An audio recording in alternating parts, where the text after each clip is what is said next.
Hey guys, good evening. It is John C. Morley here, serial entrepreneur. It's great to be with you on Inspirations for Your Life. Today is Friday, ladies and gentlemen. That is Friday, February 28th, 2025. And that means that we are at the end of our master topic for the week. Our master topic started last Saturday, and it was Inspiring Journeys of Growth and Renewal. And today's granular topic is a really good one. Daily Habits for Continuous Improvement, Series 4, Show 9, Episode number 7. Hey guys, if you want to go grab something from the kitchen, feel free to do that. Maybe it's something hot, something cold, something delicious and yummy. Maybe it's something healthy. Maybe it's something sweet, something tart, whatever it is. Go ahead and grab that because I don't want you to be parched or to be hungry while you're listening to or watching the show. Do check out believemeachieve.com for more of my amazing, inspiring creations. Thank you so much. I really do appreciate you guys being here and soaking up all this amazing knowledge. So I know this has been a very fun week. We've talked about a lot of topics, which I'm going to kind of review very quickly a little bit later. But what I wanted to share with you is that everything in life is about a choice, right? A choice that we make or a choice that's made for us. So it's better if we can make the choice ourselves, right? I think that's a I think that's a very, very important thing is to understand choices, right? So I want to start out with some important things. But before I do, I want to let you know that I'm John C. Morley. I'm a serial entrepreneur. I'm not only a podcast coach, but also a podcast host. And success isn't built overnight, it's the result of small intentional habits practiced daily. And if you want to level up your life, boost your productivity, and unlock continuous growth, you're in the right place because that's what I do here. And it is my passion to inspire you so that you can actually cultivate those habits. So, we're going to dive very deep into how to form these daily habits for continuous improvement, the small, powerful actions that drive long term success. I think that's really important from setting clear goals, promises to pushing past your limits. These daily versions of yourself, one step at a time, will evolve. So let's break it down together. All right, everyone? Daily habits for continuous improvement. Let's kick it off. So, number one, set your clear goals or your aspirations or your intentions, whatever those are. Success starts with clarity. Okay. Define your daily objectives and align them with your long term vision. When you wake up each morning, ask yourself, what is one thing I can do today that brings me closer to my ultimate goal? Whether it's writing 500 words, making a crucial business call, or simply improving just one skill. Setting a clear, specific, and actionable step or steps that you can take will create momentum. That momentum will want you to push forward to do more. It's kind of a very good positive effect, which I think you're really going to appreciate. But again, this is not something that just happens overnight. I want to be very clear about this. This does not happen overnight. So now that we understand a little bit how to build momentum and get going, number two is reflect and review. So growth requires awareness. Taking time each day to assess your progress is key. Did you accomplish what you set out to do today? What worked well? What didn't go as well as it should have? And how could you redo that and make it better if you had to do it again? What could you do in your life right now to improve how you were approaching those aspirations, those passions? Reflection isn't just about tracking the wins, it's about learning from failures and adjusting your approach. Remember, I said before, failure is not the opposite of success, but it is a learning step. Okay. And so it's all about learning from failures and adjusting your approach, keeping a journal or using a tracking app, like we said before, to monitor your daily achievements and setbacks is something I believe that's going to help every single one of you. But the key is you can't just do it once, ladies and gentlemen. You have to do this over and over and over again. So that's something that I believe a lot of you may not understand or know why, but it's something that you have to believe in. All right. It's something you have to believe in. And if you believe in it, you will definitely evolve. Number three, learning something new. Knowledge is power, but applied knowledge is what sets high achievers apart. Let me say that again. Learning something new is important. Knowledge is power, but applied knowledge is what sets high achievers apart. Learning something new, knowledge is power, and but the applied knowledge is what sets high achievers apart. Make it a habit to read, listen to a podcast, or practice a new skill daily. Even 10 minutes of doing something a day can compound into game changing results that you will not believe the expertise you will develop over time. Whether it's industry news, leadership insights, or a new language, commit to learning every single day, and you'll surprise yourself at what you're going to become. Number four, prioritize health. So, your mind and body are your greatest assets. Fuel them wisely, exercise, eat nutritious foods, and practice mindfulness to maintain physical and mental well being states. A strong body leads to a strong mind, and without energy and focus, even the best strategies won't work. So take care of yourself so you can perform at your best all the time. I think some people, what happens is they get a little bit lazy because they get tired. And so, one way to combat that we talked about was the Pomodoro method, right? Where you set a clock. Windows has a built in focus timer. I'm not going to rehash that. You might want to go back and rewatch the show about Pomodoro, how you do that, because I think that's a very important thing for everyone to not do everything all at once. We have to take these little breaks. Okay. So prioritize your health.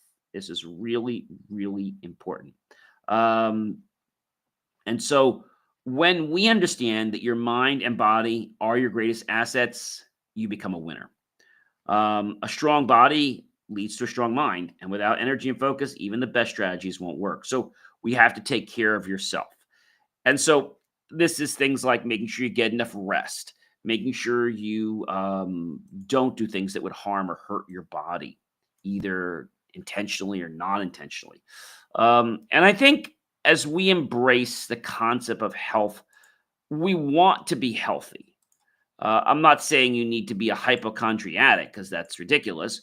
But if you just have the intention to be healthy and watch certain things and adopt certain habits, you're going to find it fun. Number five, ladies and gentlemen, take action. Take action. Stop overthinking and start doing. Procrastination kills progress. The most successful people take imperfect action rather than waiting for perfect moments. The most successful people take imperfect action rather than waiting for perfect moments. Let me say that again. The most successful people take imperfect action rather than waiting for the perfect moment. Break tasks into small steps and attack them immediately. Momentum will build, and as I said, progress will follow. But again, it's not going to happen overnight. Okay, it's not going to happen overnight. You've got to get that through your head. Number six, ladies and gentlemen, number six is a good one. Seek feedback, but not just any feedback. Seek constructive, consistent, constructive feedback. I think that's a really, really big one. When we seek constructive feedback, it's like we suddenly understand that, um, you know, we can get better at something. Because a lot of times when we get feedback from people, it's always this derogatory feedback, the one that's more critical, the one that's more like, I can do it and you can't. That's not feedback. That's an insult. So it should be constructive. It should help you. It should tell you what you're doing right and what you need to change so you can be better. So constructive criticism is a gift, consistent constructive feedback. Surround yourself with mentors, peers, and coaches who challenge you to grow. Feedback isn't about judgment, it's about improvement. Embrace it, analyze it, and use it to refine your skills and strategies. Growth happens when we listen and we adjust to it. Now, I know you might be saying, hey, John, I've adjusted so many times, but for whatever reason, I'm not getting anywhere. And I think this is happening because you're psyching yourself out. You're going in your mind and saying, okay, this is what I need to do, but really you're not. Um, and so when you get serious about what you want and you get serious about the fact that you're going to make a change, that's when you're going to notice it. But again, it does not happen overnight. I want to be very, very clear about that. It does not happen overnight. All right. So, number 7, stay organized. A cluttered environment leads to a cluttered mind mess. Plan your day effectively with a to do list. I do that every day. Uh, Time blocking techniques, like we talked about the Pomodoro method, digital planners. You can use Google, and there's many others. Organization isn't about being rigid. It's about creating a structure that maximizes efficiency. When you have a plan, you eliminate wasted time and focus on what truly matters. All right. Number 8, eliminate distractions. I know we want to study and we want to have our favorite Bruce Springsteen, or we want to have our favorite love song, something. And the song being on with the lyrics is distracting. If you want to listen to the song as a background track, that's fine. But it should not have any lyrics in it. And it shouldn't be something that's too distracting. That's really important. So eliminate distractions in today's world of constant notifications and electronic messages. Staying focused is really an art. Identify what steals your time and energy and remove it, whether it's social media, email overload, or is it multitasking? Reclaim your focus by setting designated work times and distraction free zones up, and you're going to find that you're going to be a lot more successful. Okay. You're also going to stop getting so frustrated with yourself. Number 9, ladies and gentlemen, this is practice gratitude. This is one of my big all-time favorites. Success isn't just about striving. It's also about appreciating what you're doing now. So take a moment each day to acknowledge your progress and the people who support you and the opportunities in front of you. Gratitude shifts your mindset and fuels motivation for continued growth. Number 10, adopt and adjust. Life is unpredictable. The ability to pivot and embrace change is a superpower, and it's a good way to stay resilient. Be flexible, open-minded, and willing to adjust your strategies whenever needed. Resilience isn't built through adaptation alone. It's built by using resources to be smart. So we do that by adapting, but in addition to adapting, we have to take account of things. Being adaptable is great, but we also have to say, gee, what's working and what's not working, and then be ready to make those changes. But be kind to yourself. Don't bully yourself around. That's really important. All right. Number 11, network and collaborate. You see, success isn't a solo journey. It isn't. Surround yourself with like-minded individuals who push you forward. Engage in meaningful conversations, attend events, and seek out partnerships. Collaboration leads to new ideas, opportunities, and accelerated growth. But sometimes people have this ego. You know the one I mean. And it gets in the way of you and many people trying to progress forward in life. And you didn't realize what it was doing, but a lot of times your ego is causing you to not get where you want to be. Okay. So again, success isn't a solo journey. And recognize other people want to have somebody on the path too. Number 12, track your progress. If you don't measure it, you can't improve it. Keep track of your habits, achievements, and your milestones so you can analyze what's working and what's not. Data-driven improvement leads to real results. This is important. Number 13, stay curious. Never stop asking questions. The most successful people maintain a growth mindset, always seeking to know why and how. Challenge your assumptions, explore new ideas, and never settle for what you already know. Figure out a different pathway. Ask yourself why. Even if you don't know the answer, that why is going to keep digging and making you curiously interested to find the answer. I think that's a real powerful thing.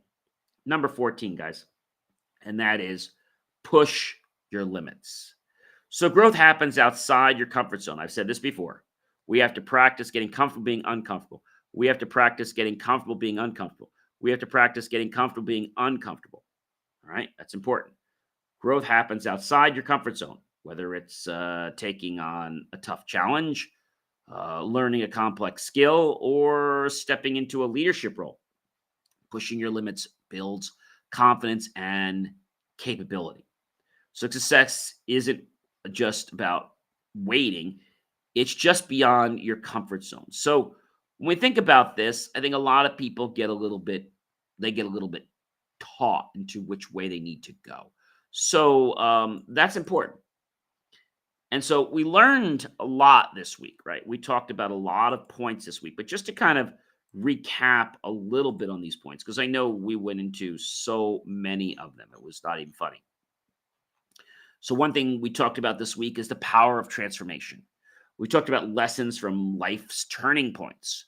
We talked about mindset shifts for sustainable growth, taking action, uh, taking those steps toward building a better self, overcoming challenges with resilience, embracing change for renewal, and the role of reflection as self discovery, cultivating a growth oriented mindset, inspiring stories of reinvention, and daily habits for continuous improvement.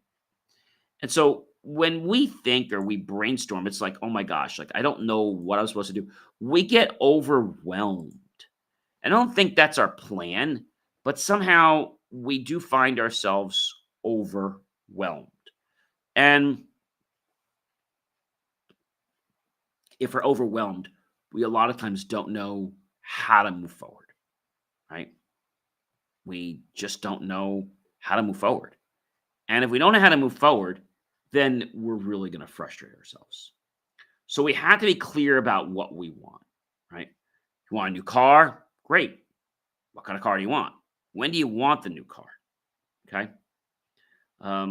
Be specific about the things you want in your life. Too many people I know say, gee, I want to be this, I want to be that, but they don't have really a vision.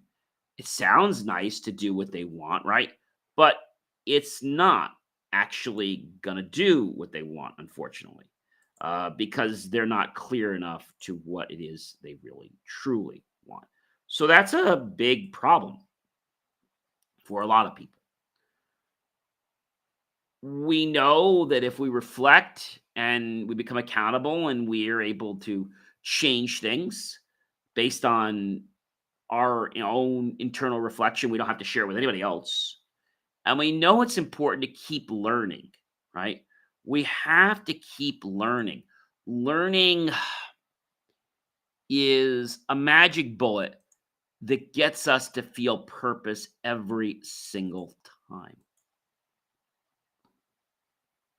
We talked about health.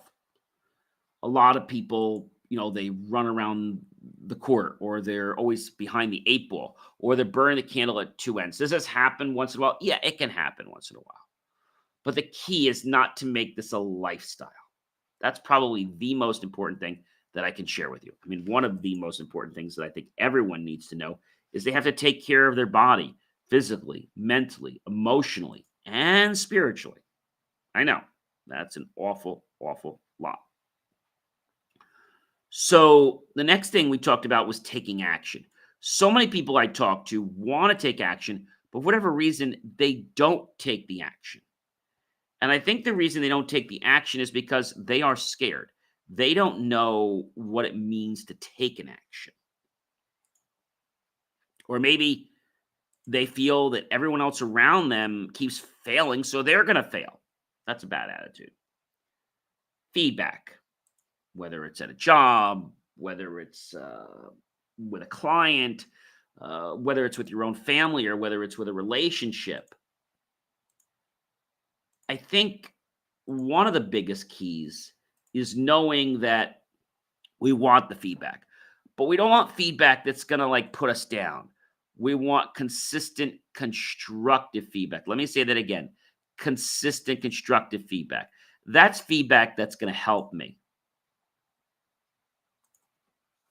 Does that make sense?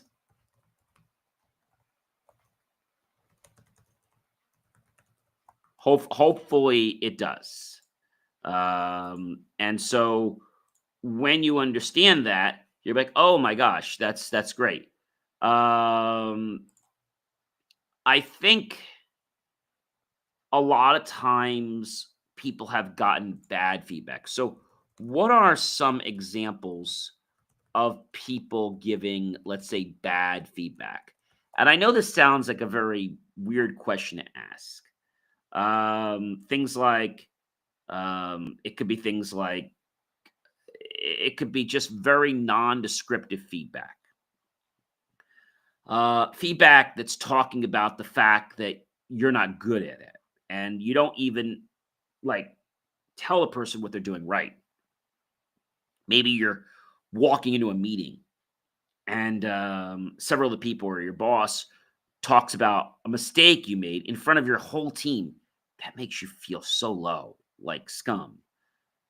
No matter how comfortable you are receiving negative feedback, that isn't a fun situation. So avoid giving negative feedback without warning, or at least don't ever do it in front of other people. Keep feedback recent. Don't talk about things that happened 6 months ago or a year ago. Talk about things that are current. Okay. Focus on impact. Feedback is only as actionable when it's specific. Don't talk about like, well, you really did a bad job with, what you worked on last week. Well, what did I do right? I mean, that's really useless as what. Provide context. Don't just say that you weren't good at this. I like to always start consistent constructive feedback saying, hey, Joe, I really like the initiative you took. You're always on time. I like how well everything was neat, how everything was labeled, or I like the way you commented everything out. So it's easy to read back. And what we need to work on is more the transitions, or we need to work on more of how we can engage our current audience or new audiences and make a plan, right? So sometimes people take the feedback personally. And I think that's a big problem for a lot of people. They take it personally because they have realized that the comment made is appearing to be about them. And it's not personal. It's about the behavior. So whenever I give somebody feedback, hey, Joe, I love what you did. I think it's great how the initiative and how you're able to organize these things and categorize things. And I love that you come in early and that you don't leave until everything's all stacked. I think it's amazing. And we just need to tweak one behavior. We just need to change one thing because I think you're doing a great job. We need to just change when the boxes are stockpiled. We need to make sure that they're double checked for the location, because what I've been noticing is that every single package that your assembly line puts together, um, more than half of them are coming back. And thus, we're not really making any money because we're constantly have to pay for new shipments. Um, Maybe you're making promises that you can't keep. Um, Maybe you're struggling because there's new policies. Maybe you're making everything personal. And when you make it personal, guess what happens? People don't want to work with you anymore because you have to distance yourself from it being personal to the fact that it's just a task. All right. When we're able to say, gee, I love this. This is great. And we just need to change this one thing or this one behavior. It's not about it's the behavior. See, it's not the person that's doing something wrong. It's the behavior. And that makes it a little bit easier for people. Staying organized is hard for some people. Um, it could be something as simple as, how do you keep your desk? If you have a messy desk, how can you ever find anything, right? You're going to spend 90% of your time looking for something, and then when you put it back again, it's going to get lost, and then you're never going to get anything accomplished. Distractions happen every day, whether we're talking about a workplace, whether we're talking about home, or even school. So let's just identify this. So, what are some distractions, let's just say, at school?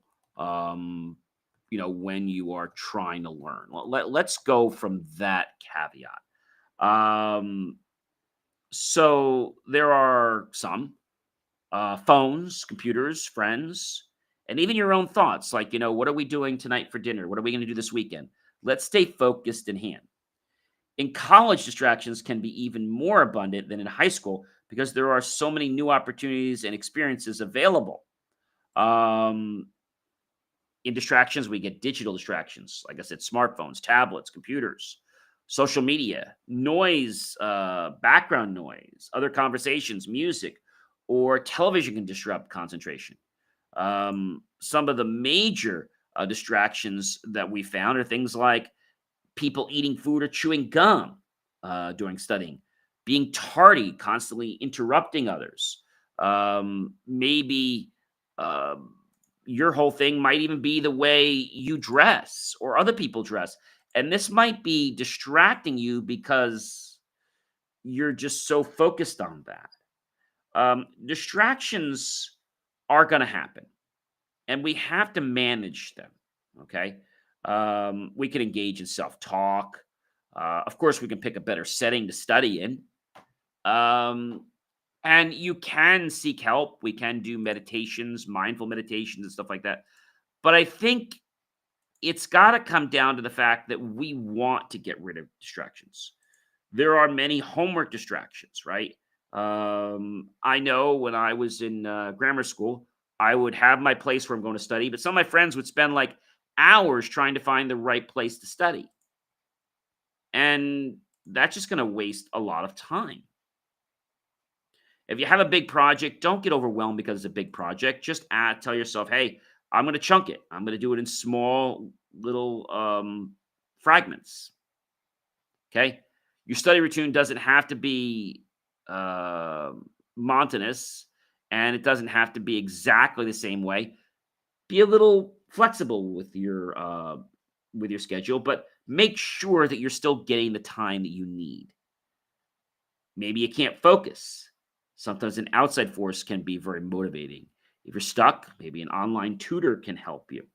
And so I think a lot of us don't mean to get distracted, but when we do get distracted, if it's our passion to want to learn something, then we have to make sure that we are doing the right thing all the time and we're keeping ourselves accountable. Ladies and gentlemen, do you know who I am by now? Sure you do. I'm John C. Morley, serial entrepreneur. It's always such a privilege, pleasure, and honor to be with you guys in these amazing days and evenings. Please check out BelieveMeAchieve.com. I'll catch you guys real soon.